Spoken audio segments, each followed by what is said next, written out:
Well, I'd like to wish a very special, warm greeting to all the women here in this church who are moms, or some of them even surrogate moms. Maybe you're an aunt or a grandmother who have had a really close relationship with some young people, and I think we need to acknowledge you also. I want to say Happy Mother's Day weekend. First, I'd like to tell you a little joke that a priest told me just yesterday. It had something to do with Mother's Day and the Blessed Mother, so I thought I'm going to weave this in.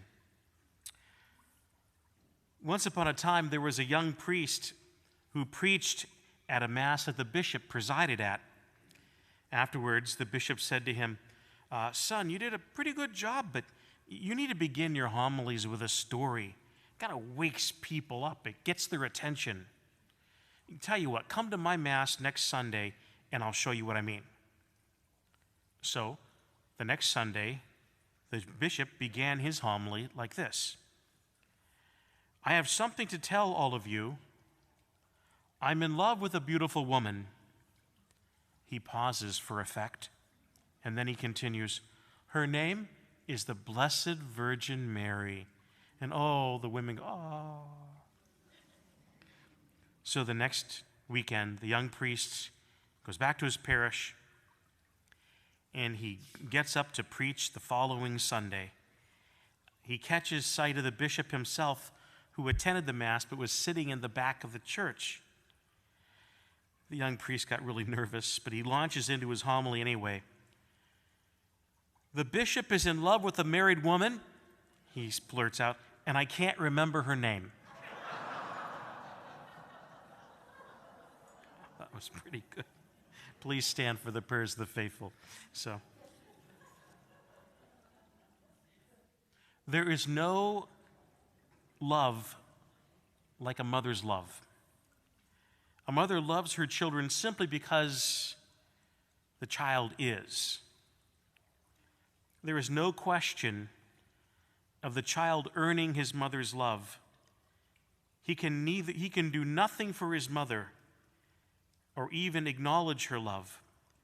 A mother's love for her child is absolutely unconditional. Jesus points to the source of all love in today's gospel. "As the Father loves me, so I love you." God the Father begets his Son, eternally pouring out his divine love into him. The Son does not earn the Father's love. He simply is the Father's love. But the Son then gives his Father's love to another, to us. He says, "I love you as the Father loves me." If we are good sons and daughters of our mothers who loved us unconditionally simply because we were born, we give our mother's love to others. If we are good disciples of Jesus Christ, who loved us with his Father's unconditional love, we give Jesus' love to one another. Love has two dimensions. First, we receive the love. St. John puts it like this: "In this is love," he says, "not that we have loved God, but that he has loved us. We have no love that is not first received. Any love I give is previously given to me from another, from my mom, my dad, my friends." And the first source of all love in the world is God. So stage one is to receive love from God. Then, love must move to stage two. If not, it's incomplete. It'll dissipate, it'll go away, it'll die. Stage two is to give that love to another and to pass it on. So we receive it, cherish it, let it form us, and then we give it to others to pass it on. If we just sit on love and don't give it away, it dies when we die. We don't want that to happen. So Jesus says, remain in my love by keeping my commandments. If you love me, you will keep my commandments. Then he says, this I command you, love one another. Now, we've heard a lot of different definitions of love. Those of us my age or older, we grew up in the 60s where love was a word which just seemed to be applied to anything and was kind of crumbled over time. That's not what I'm saying, kind of love. Love is not just a feeling, it's a reality.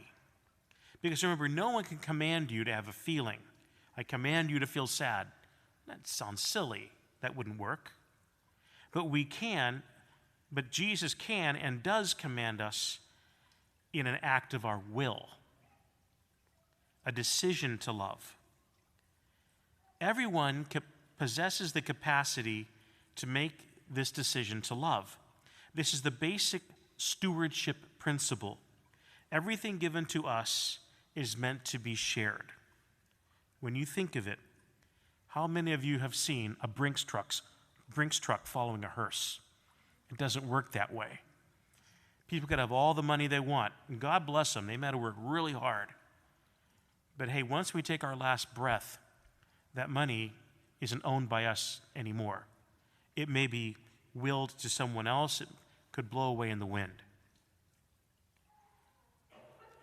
This stewardship model of love is particularly true in that love received is not complete or effective if we don't give it away. I can't earn love, but I can give it away. But what does authentic love really look like? Well, let's look at some good models of a mom. A good mom. She gives her blood during a pregnancy, assuming that the child's not adopted. She gives her blood during pregnancy. She gives her milk after the child is born. She gives her sleep, probably for the first 2 years of the child's life. They don't always sleep regularly. She gives immense amounts of time, her sweat, her energy, and her attention to her child. And in giving, she receives. Perhaps maybe not immediately, but she receives the love of the child. It comes not only from the child, but when we are showing that type of love to each other, whether it's to a child born in natural ways, a child adopted, or the love amongst members of a community like this, then we are always remembered fondly by Almighty God. Authentic love does not look much like what you see on TV. It looks a lot more like what you see in your mom or your mother figure, and hopefully in your father too. And this is why we love our moms and why the federal government made this day a legal holiday, Mother's Day. Moms, you have taught us to love. You have given us the love you receive from God, and you've taught us to share it with another by your very sharing it with us. And so I ask for you moms, may we honor you by giving the love that you have given us, even until it hurts. May we honor our Blessed Mother, who first received love incarnate, Jesus Christ, and then gave him freely to us.